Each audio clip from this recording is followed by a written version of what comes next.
Pipe cleaner വെച്ചിട്ടൊരു craft ആയാലോ എന്ന് ഞാൻ first time pipe cleaner use ആക്കുന്നത്. പക്ഷെ എനിക്ക് നല്ലോണം ഇഷ്ടമായി. കാരണം ഞാൻ വിചാരിക്കുന്ന പോലെ മറിക്കുക, തിരിക്കുക, ഒടിക്കുക, എന്ത് ചെയ്താലും അനങ്ങാണ്ട് ഞാൻ ചെയ്യുന്ന പോലെ അതവിടെ നിൽക്കുന്നുണ്ട്. ഫസ്റ്റ് ടൈം ചെയ്യുന്നതുകൊണ്ട് തന്നെ ഞാൻ വിചാരിച്ചു എന്നാൽ പിന്നെ ഈസി ആയിട്ടൊരു ഫ്ലവർ തന്നെ ഉണ്ടാക്കാമെന്ന്.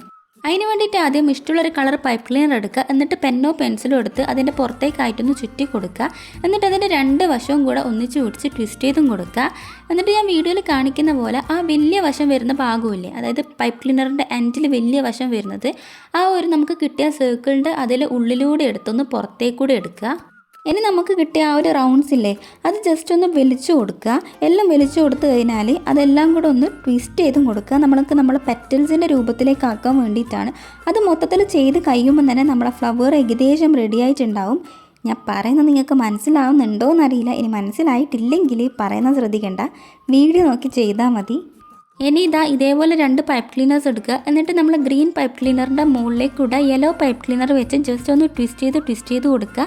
എന്നിട്ട് നമ്മൾ ആദ്യം ഉണ്ടാക്കി വെച്ച ആ ഒരു ഫ്ലവറിൽ അതിൻ്റെ മിഡിലത്തെ ഹോളിലേക്കൂടെ ഈ ഒരു പൈപ്പ് ക്ലീനർ എടുത്തു കഴിഞ്ഞാൽ നമ്മളെ ഫ്ലവർ റെഡി ആയിട്ടുണ്ട്. നമ്മൾ ഫ്ലവറിന് ഒരു പോട്ട് ഉണ്ടാക്കാൻ വേണ്ടിയിട്ട് ഞാൻ ഇതേപോലെ ഒരു കാർഡ്ബോർഡ് പീസ് എടുക്കുന്നുണ്ട്. എന്നിട്ട് അത് നമ്മൾ ഐസ്ക്രീം സ്റ്റിക്ക് വെച്ചൊന്ന് കവർ ചെയ്ത് പെയിൻറ്റ് ചെയ്തും കൊടുക്കുന്നുണ്ട്. ഇനിയൊന്നുമില്ല, ആ ഒരു പോട്ടിൻ്റെ മോൾ ഭാഗം ഒരു കാർഡ്ബോർഡ് പീസ് വെച്ച് കവർ ചെയ്തിട്ട് നമ്മൾ ആദ്യം ഉണ്ടാക്കി വെച്ച ആ ഒരു ഫ്ലവറില്ലേ, അത് അതിൻ്റെ മുകളിൽ പേസ്റ്റ് ചെയ്ത് കഴിഞ്ഞാൽ നമ്മൾ ഫ്ലവറും പോട്ടും റെഡി ആയിട്ടുണ്ട്. അപ്പോൾ ഇഷ്ടപ്പെട്ടാൽ ലൈക്ക് ചെയ്യാനും സബ്സ്ക്രൈബ് ചെയ്യാനും മറക്കണ്ട. അപ്പോൾ അടുത്ത വീഡിയോ കാണാം. ബൈ.